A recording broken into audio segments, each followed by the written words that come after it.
ரஞ்சனி சேகர் 02ன்னு ஒருத்தர் கேட்டிருக்கீங்க. Enjoy being a human சொல்றீங்க சுவாமிஜி. நாங்களும் ட்ரை பண்றோம், ஆனா கூட ஹியூமன்ஸ் கொடுக்குற தொல்லையில எங்களால என்ஜாய் பண்ண முடியல. அம்மா நல்லா புரிஞ்சுக்கோங்கம்மா, யாராவது தொல்லை கொடுத்து உங்களுடைய ஆனந்தம் அழியுதுன்னா அது ஆனந்தமே இல்லை. நன்றாக புரிந்து கொள்ளுங்கள். தீதும் நன்றும் பிறர் தர வாரா.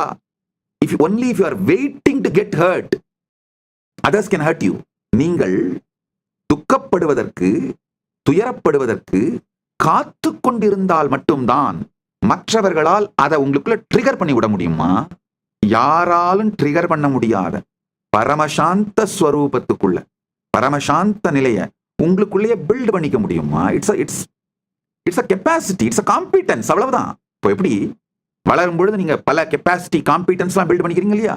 எனக்கு பாட தெரியும், ஆட தெரியும், சமைக்க தெரியும், பல காம்பிட்டன்ஸ் பில்ட் பண்ணிக்கிறீங்களா? அதே மாதிரிங்க ஒரு முக்கியமான லைஃப்ல அடிப்படை தேவையான காம்பிட்டன்ஸ் என்னன்னா, ரியாக்ட் பண்ணாம சுத்த புத்தியோடு வாழ்க்கையை அணுகத் தெரிய வேண்டும். இது ஒரு காம்பிட்டன்ஸ்.